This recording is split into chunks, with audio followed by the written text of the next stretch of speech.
So, hey, right now, I want you to look to the screen because we're about to show you a video. And I just want you to just lean in. You may need a tissue because I sure did when I watched it. We produced that this week. And it's of a special man that most of you love. And it's his story this morning. And I want you just to have your hearts open to understand a perspective of one person's story and how important the house of God and the people of God in this church is. Can we look to the screens?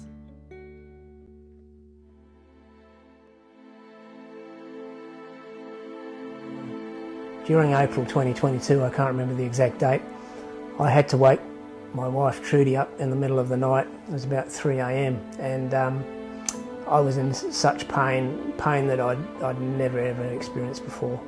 So anyway, she took me to the emergency department at Bundaberg and they did a scan, and this lovely doctor who had only been in the country for a week came and sat down on the bed next to me and put his hand on my hand, and he said, I'm sorry, but it's not kidney stones.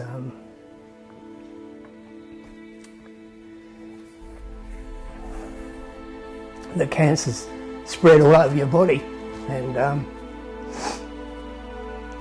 sorry. I get a bit emotional thinking about it now because it was quite a significant moment in my life, as you can imagine.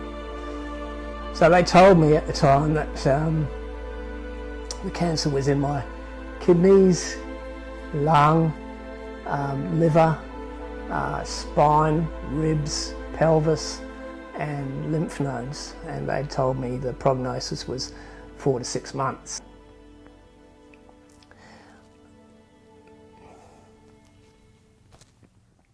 And so I contacted a friend of mine in Western Australia, of all places, and I said to him, you love your church, don't you, Les?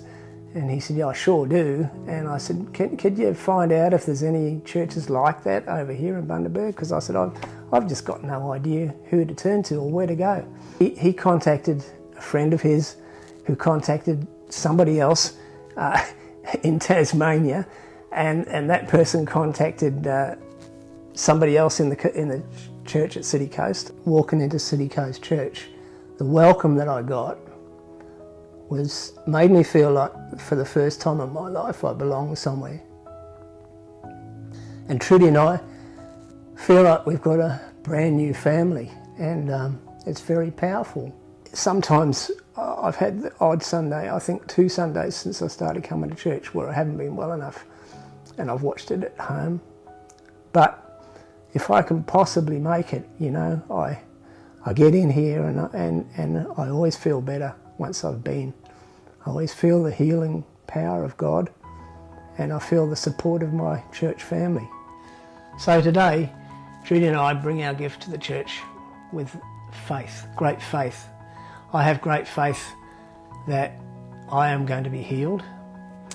When you give an offering, it's a little bit like planting a tree, and I got told years ago about planting trees, and it's like, you don't plant a tree and expect necessarily to be sitting under the shade of that tree. It's about planting that tree for future generations to be sitting in the shade of, God's working all the time. He never stops working, ever. And so we know, because we have our faith, that things are going to turn around for us. Every single day we're having a miracle happen in our life. Every single day. But I can tell you, it's God moving in my life, and it's an incredible thing. We love you, Ian and Trudy. We stand with you for your miracle. We believe it 100%. We believe 100%. And how beautiful is the house of God? That there are stories in every chair here. And I wish we could film you all, because everybody has a story, and I've learnt that pastoring. Is everybody has a story. And Jesus is always faithful. And so we love to capture these moments. And I thank you, Ian, for being so brave and vulnerable in sharing that. We rejoice today because we know that there is victory on the other side of these stories. And like I've just shared with the church, we thank God for all he's doing. And, we showed you those natural things, the painting, the renovations, but this is what it's all about. the heart, the people. It's not about the task. It's not about the program. It's about you. It's about people. And it's about reaching our city for Jesus. And so we are so excited today to celebrate. And we've called it Love and Legacy because we believe just what Ian showed. It's about planting the generational seeds that we leave behind for our children, that this house remains for our grandchildren and for our grandchildren's grandchildren because of the investment that we have. And last week we played a video and we're going to replay it now. And it is the vision for this house moving forward for the next future. Can we look to the screens and see that one?